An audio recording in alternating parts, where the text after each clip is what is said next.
Hello, and welcome to another session on education. Today, during the session, we are going to be talking to Shelly Moore, and we are going to be discussing education and what this pandemic has taught us. And boy, has it taught us some stuff. So welcome, Shelly Moore. She is the director for Centers for Training and Wellness at Easter Seals here in Little Rock, Arkansas. She has had 25 years in the public school setting, teaching students with varying degrees of abilities. She has taught in gen ed, she's taught in resource, inclusion, self-contained, and CBI. She is a developmental therapist and has spent 10 years providing developmental therapy at Allied. She recently took a position at Easter Seals in Arkansas as the director of their adult day program, the Centers for Training and Wellness. So welcome, welcome, welcome. You're a busy lady. Thank you. Yes. And congratulations on your new position. Thank you. So, pandemic. It's been an exciting year. It's been a very exciting year. I think that a lot of people have learned the hard way on a lot of stuff, unfortunately, but we seem to have gotten through it so far pretty successfully, I'm hoping.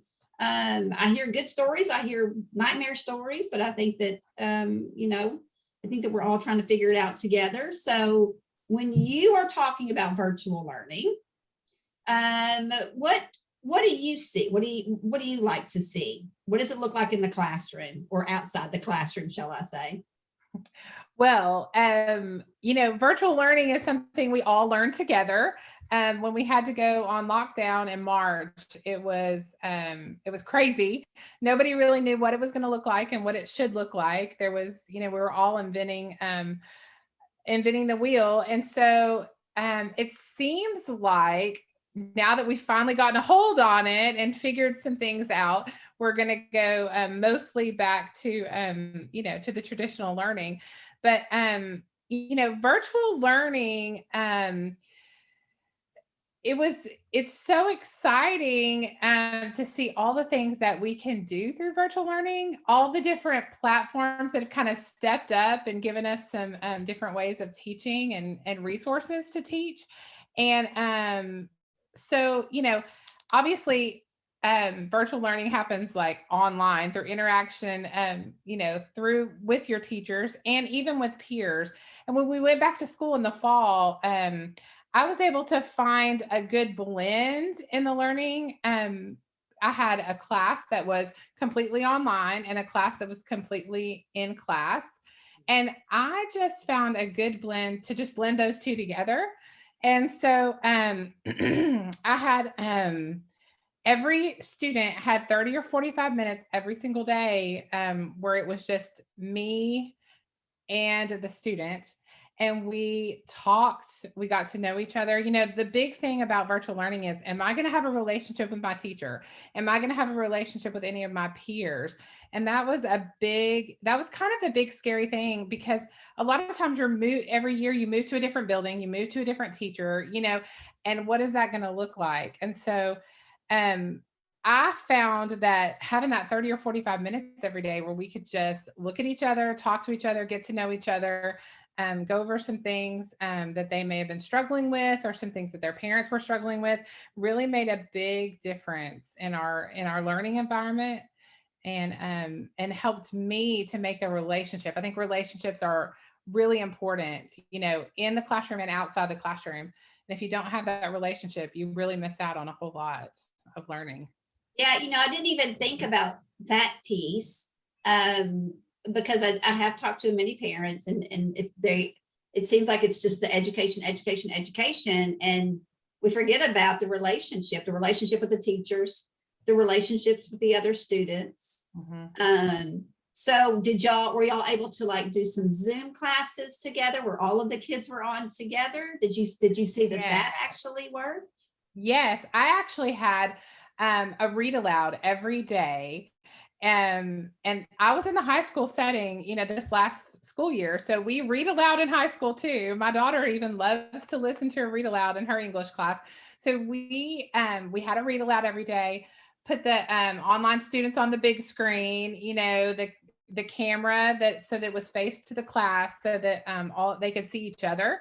And then after read aloud, I gave them a little bit of time to talk. Hey, how are you doing? What have you been doing today? Those kind of things. And that really did bring them, because a lot of the students that I taught online this year were medically fragile, the ones that their parents were, really scared. If they got the virus, they did not know what was going to happen. Right. And so they were scared to be in school. And I totally understand that. I wanted them to be safe. And so being able to interact with each other, the students interact with each other every day was a big deal. We also had some exciting, if we had a party, we always, Zoomed them in and, Yeah, used that's a our good idea. camera. So that was fun. We, anytime we did like any kind of big experiment, or we did, any kind of big group activity that we thought they might enjoy, we Zoomed them in as well. So we did have almost daily, we had at least 2 Zoom times where they could Zoom with the class and see what's going on and get that. And, I was able to teach, I had to make sure that I was in front of the screen too while I was teaching. But, we had to be, this year we've had to be socially distanced anyway. And that's hard. It's hard, especially in a special education classroom. So it was very difficult, but I was able to space myself, so that I was still close to them on the computer, and then with the other kids in the class too. Yeah, it's again, I can't say that enough, that's such a good idea to get that piece. I mean, it's still social learning, and for me, I know that, for a lot of us, the social piece is one of the most important pieces, for our kids going to school. So when it comes to the education piece, though, I know that can be tricky. I mean, it can be tricky in the classroom. Yes. So now they're at home and you're trying to get that education piece. I know that you've taught, kids that are, 3rd, 4th grade. And I know that you've taught kids that are in high school. Do you have, what did you see things that work versus things that didn't work, or? Yes.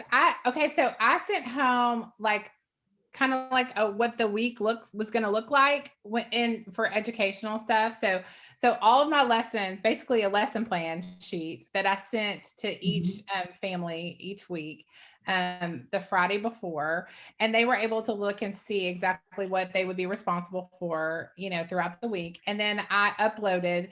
It was so easy to find things. They adapted everything almost so that you could upload it to Google Classroom. Now we can scan and we can, put it right in there quickly and they can pull it up. There's a program on Google Classroom. I think it's Cami, if I'm saying it right. And they can go in and edit the worksheets that I would put on there, some things that they were working on, lots of reading activities and all kinds of links to different things that they needed to do.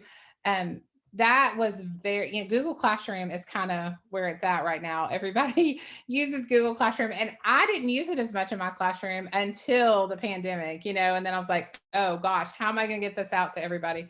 So Google Classroom became my best friend. But, then I would take that, they would turn it into me, and then I could look back over and see where they needed help. And sometimes during that 30 or 45 minutes that I had with them every day, we would go over those things. I'd pull it up on my screen, I'd share my screen with them, and we would talk through it. And so that really helped with that education piece. You talked about working with so many kids that are medically fragile. And, as well as I do, that so many of these medically fragile kids, even if there wasn't a pandemic, they miss a lot of school days. They do. And so, again, like we always say, it's what do we take away from this pandemic or this virtual learning, and be able to use it and apply it moving forward. And just like you said, you're using tools that you really didn't use before. Oh yeah. With the Google Classroom.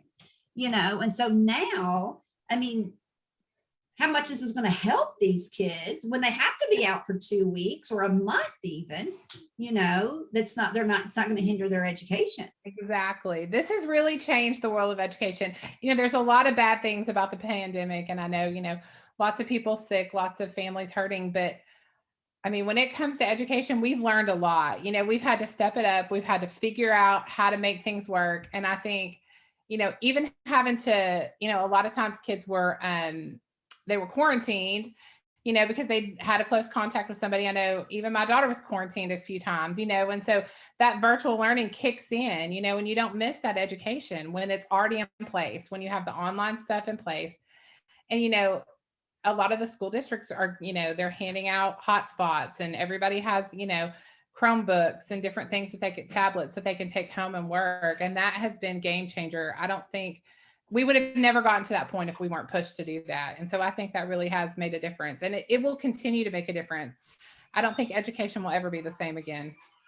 Yeah. And for all positives from what I'm seeing. Yeah. Absolutely. Absolutely.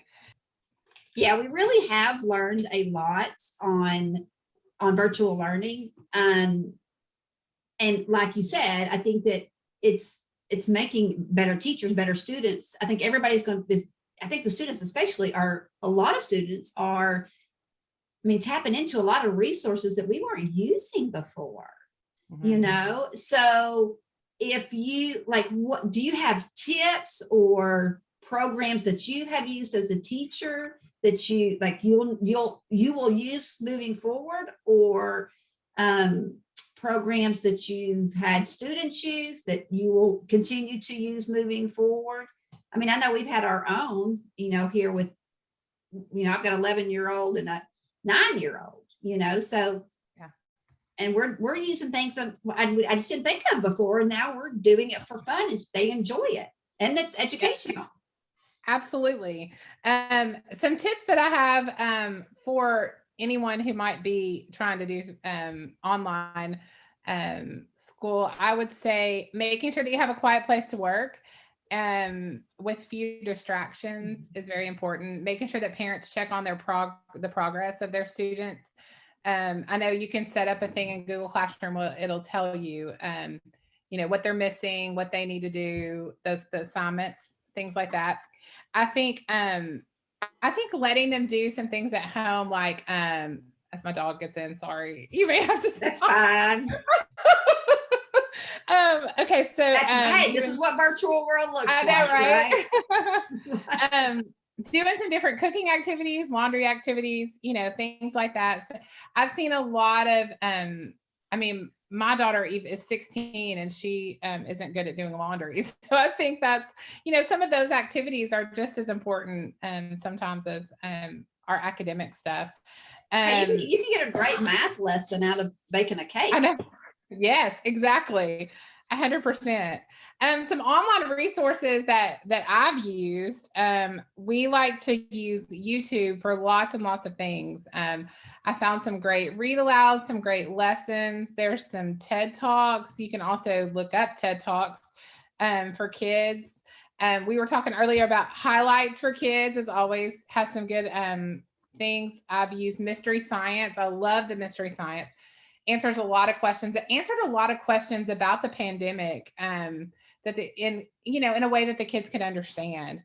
K-12 online, Teacher Pay Teacher is something that teachers know a lot about, but there are so many free resources. If your child's learning about the solar system, you can go in and, look up solar system and find tons of free things. Khan Academy, if you have some specific things that you're looking up that they're working on. Yeah, Khan Academy is it's a great free resource. Great free resource. It's even really good. I know even when we're in school, we still use Khan Academy as a resource, and it goes all the way through 12th grade, correct? Yeah. Yeah. Yes. And for those of you that are just your kids are coming home with the math that you don't understand, Khan Academy is where you got to understand it. It does, because it does the how-to videos and everything. Yes, it does. Yeah. It's very good at it. Yeah. At those kind of things. There's just so many online resources right now. And And I think it is okay. And we were talking earlier about, TV breaks and computer breaks are, they're good for the kids. I mean, we always say, more work, less TV, but there are some really educational things that you can find on TV. And then there's a lot of apps on for iPads and different tablets that you can find anything that they're struggling with, time, money, reading, sight words. You can find almost anything on an app, and they think they're playing a game, and then they're learning something new. So those are good. Those are good things to use. And PBS did a really good job. Yes. I mean, they stepped in pretty quick. They really did. And they had a really good program in place. And I'm not sure if, I'm not even sure that a lot of people realized it. I know that in Cabot, we used it as a great resource. Yeah. But do you know if a lot of those are still up on their? Yes, they are still up. So you can still go on PBS and pull up a ton of things. Yeah. Yeah, it's a great resource. And do you know what grade it went through? I think through 5th grade. Mm-hmm. That's what I think. Yeah. Not 100%. So what about as a teacher?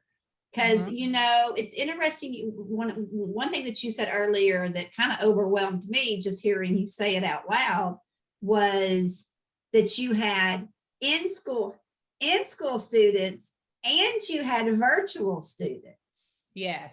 I mean, how do you balance that as a teacher? I will tell you that it was hard. Yes. It was very hard. It really was learning to figure out what was important and what wasn't important, and to focus on what was important and focus on, the students in my class had fears, but they really didn't know what they were. And so I think focusing on the students, focusing on relationships, and focusing on those basic things that they need, the things that were written in their IEP that were most important to their family and to their team, and making sure that we covered that every day. And then using other people. I was in the CBI classroom. I had a paraprofessional with me, so I could use other people to help me. It's hard for teachers because we want to be in charge of everything and we want to take care of everything. So delegating those tasks are sometimes a little bit of a struggle, but I learned to delegate, and I learned to to let others help. And so that's always a big thing too. And I mean, these kids still have an IEP to worry about. Yes, they do. Yes. And there's data, and there's paperwork, and there's conferences, and there's all the things are still going on in the middle of a pandemic. And nothing's changed, nothing stopped. We didn't get any extensions or anything like that. Therapy was still going on. I know a lot of therapists were learning to do online therapy, OT, PT, speech, through the computer screen. And, sometimes that's tough, for families, but I'm just thankful that we could do it, that they could still get, what they needed. Yeah. So we're swinging out of the pandemic, it looks like. Yeah. And hopefully the majority of kids will be back in school next year. But we have kids that have potentially been home over a year learning. Over a year. That's right. And we're talking about kids that, I mean, just for myself, for my daughter, to reacclimate back into a school setting, I mean, that's going to be a pretty big deal, for a lot of these kids. Do you have any recommendations for parents on how to prepare over the summer for this? Maybe some ideas of things to do to get the kids ready? Well, I think, the obvious one that we do, after the summer every year is just trying to get back into routines, get a regular sleep schedule. I know a lot of kids are staying up late, getting up late, those kind of things. Getting back into a regular schedule is going to be a big deal. And then, when you go in for that IEP meeting, that you have to have, or whenever school starts back and you decide you're going back, make sure the team understands, we've been out for a year and a half. We're about to go back into school, and there may be some behaviors, there may be some acting out, some people, may need to go a shortened day at first. Some people might need to go, a day or two a week, and then gradually move back into the classroom. And, and to encourage the teachers to, give them sensory breaks, because they're not used to the noise in the classroom. They're used to their house. They're used to, they're not used to all the social interaction that they're going to have to give. Being on the computer is way different from being, in the classroom, and the rigor of the classroom. When you're home, you can kind of go at your own pace, and in the classroom, you have the bell's going to ring, and you have to get it all done. So, I mean, I think those kind of things are very important, but, just remember, it's going to be hard. It's going to be hard on them to change, to go back if they've been out for so long. Yeah. And, like you said, I mean, a lot of these kids, I mean, they haven't even been out even much, they've stayed inside a lot. So, which puts them, more attached to mom, or more attached to dad, or more attached to siblings. So that's a really great idea, what you suggested about potentially doing half days, or, 2 or 3 days, just to kind of just slowly get them back in the groove. That's a really good idea. So that should be an option, right? For most school districts. So. I mean, I think asking the team, I mean, you're not talking about doing this for long-term, not longer than a few weeks, but, just gradually moving in, especially if you're really concerned about behaviors, or, just their mental health from going back. I think the team would be understanding about those kind of things and help make some of those decisions. Yeah. I mean, at the end of the day, it's about how to be successful.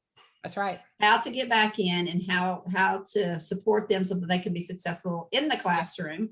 And as Jessica, who we interviewed, also has, as she said, not that you don't want them to just be a guest in the classroom. You want them to be a willing participant in what's going on. And so that's a really good idea to do that.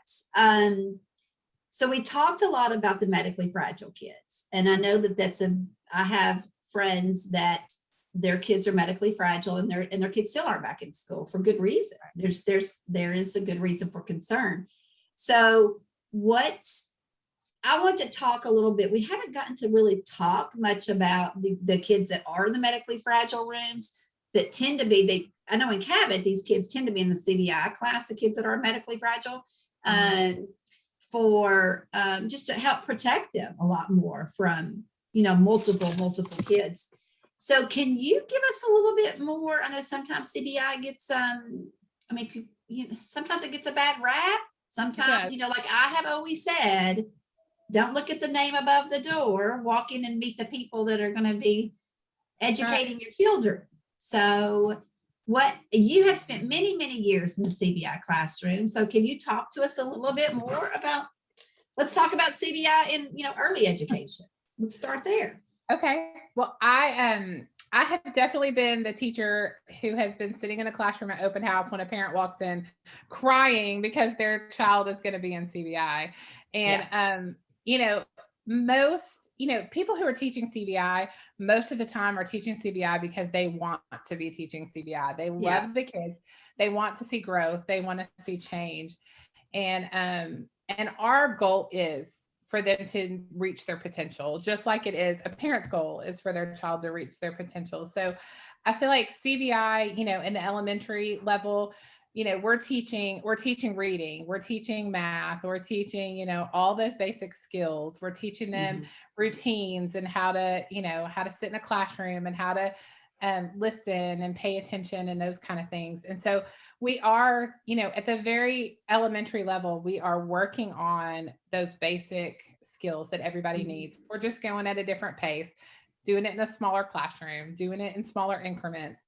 And so I think if you think about it that way, we're not saying if you go to CBI, you can't learn. We're saying, we just need to do it in a different way. And so, I have loved my time in elementary. a lot of students that come in on CBI, aren't potty trained sometimes, so not all the students in a CBI class are in a wheelchair, nonverbal, unable to move. And I think sometimes that's the expectation when you hear that word, is that, the kids, none of these are for kids, who can't do anything. And that is totally not true. You are right. You are correct Yeah. about that. Yeah. And I have a piece of advice for everyone who might have a child that's elementary age. Make sure you get on the waiver list early. Yeah. That needs to be something that you do early on. Just even if you don't have Medicaid now, you don't feel like you qualify, get on that list. You're going to need it later. It's going to be, because it takes a while. It takes a while to. Yes, it could take 10 or 15 years. Yeah. Yeah. So we go from, Emma was in the CBI class in grade school, and it was great. We loved it. She loved it. We enjoyed it. And then she, they, push her out into the next step, which was the next step for her.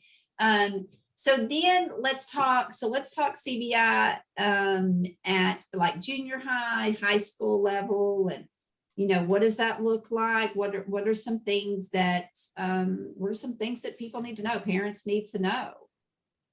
Okay, well, when you get into the junior high school area, we're talking about transition for these students. Mhm. We're having those hard conversations about, do you want them to go, to college? Do you want them to, stay home with you? Do you want them to just what are your hopes and dreams? You want them to have a job, work in the community. And so we have those conversations, and basically we write our IEP plans based on what your plans are for the future. Yeah. And that might be, learning to be independent at home so that you can live independently. It might be some job skills so that you can learn, learn a trade, learn what I've got a lot of kids who want to be baristas, or they want to be, different things. And, and they all have goals, and that's where we work from whenever we get to that level.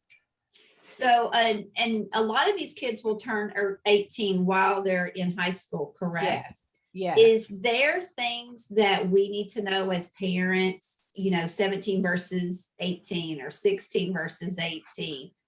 Are there things that we need to have in line and lined up for them when that starts to come up? And especially if you feel like your child is going to need your help to make health decisions, financial decisions for the rest of their lives, you need to make sure that by the time they turn 18, that you have a plan in place to get guardianship. And I've heard a lot of people say, I don't need that.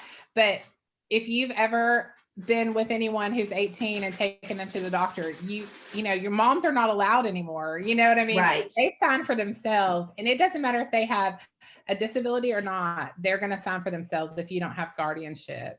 And like you said, it's a conversation that needs to be had. It is. At least important.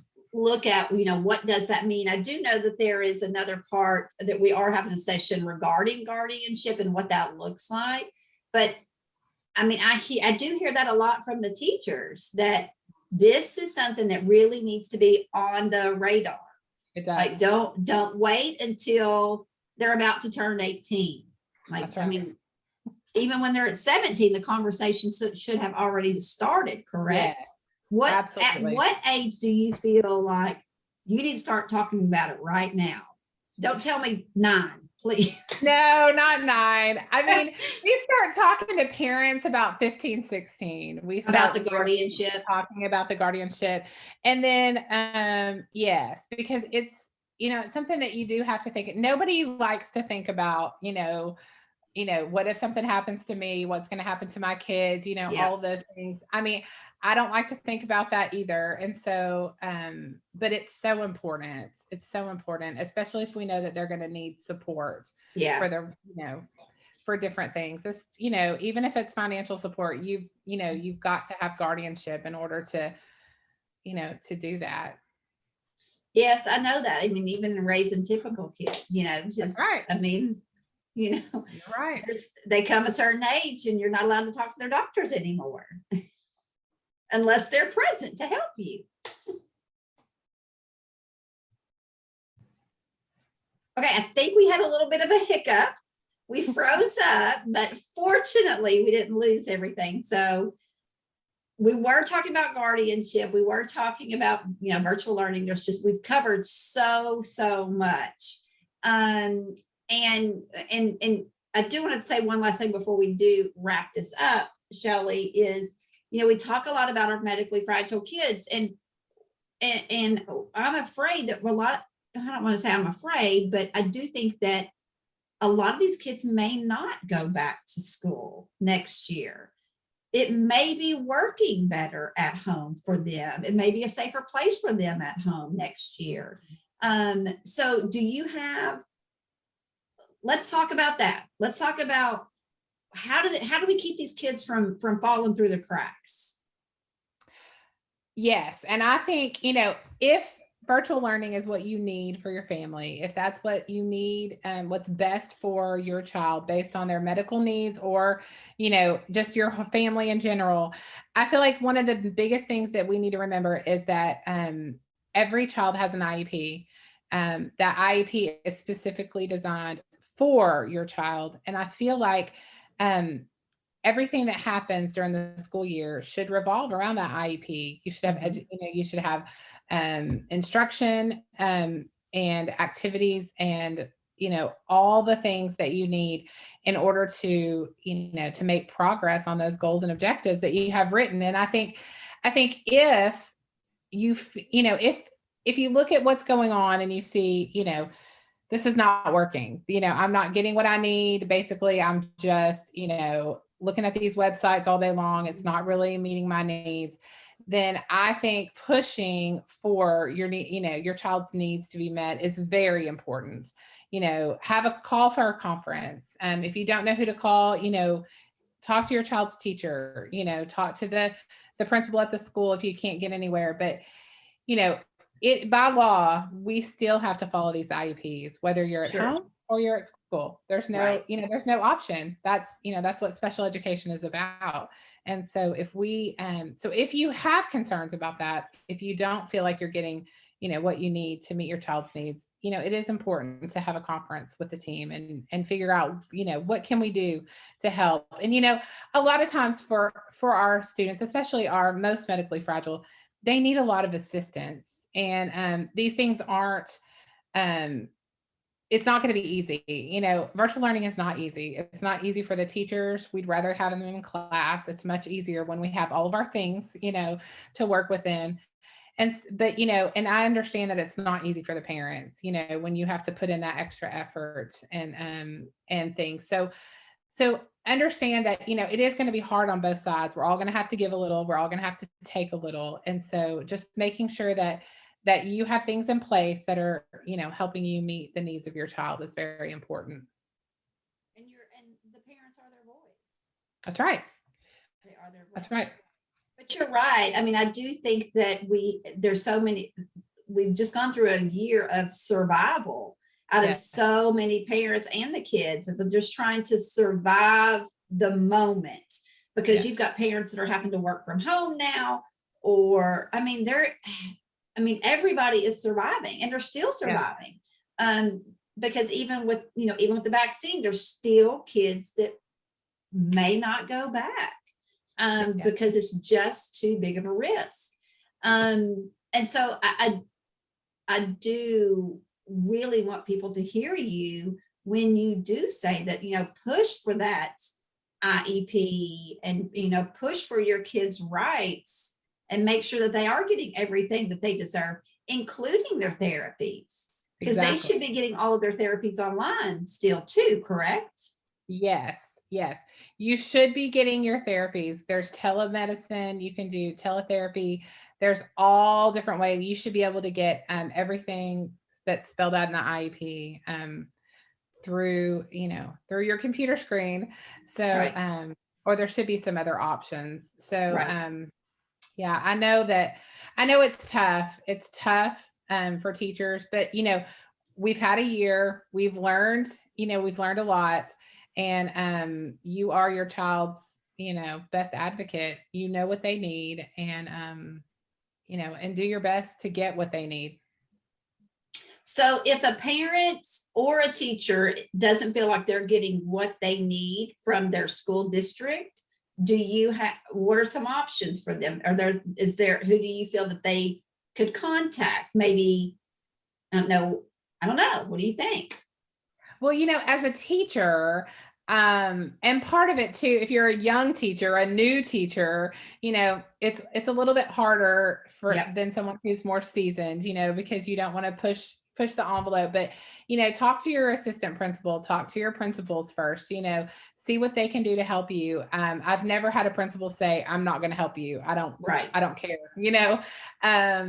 I think talking to your special education department, there's an LEA in every district, those people are, go to them. They, go to colleagues, see if there's any advice that they would give you. But I do know asking for help when you don't feel like you have what you need, is important. Yeah. And I don't know of very many that would say, I'm not going to help you. As a parent, I feel like,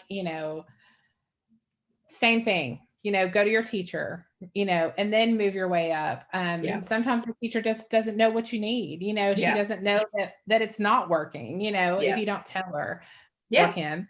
So I feel like sometimes, you can start there, but, and always then, work your way up. And then if not, reach out to disability rights, and then they can help you and steer you in the right direction. That's exactly right.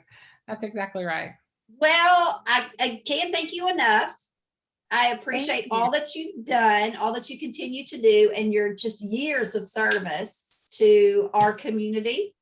And it has been a pleasure talking to you. And again, congratulations on your new position at Easter Seals. They are lucky to have you. Thank you very much. I appreciate it. It's been fun. Thank you. And you have a wonderful evening, Shelly. Thank you. You too. Bye. Bye.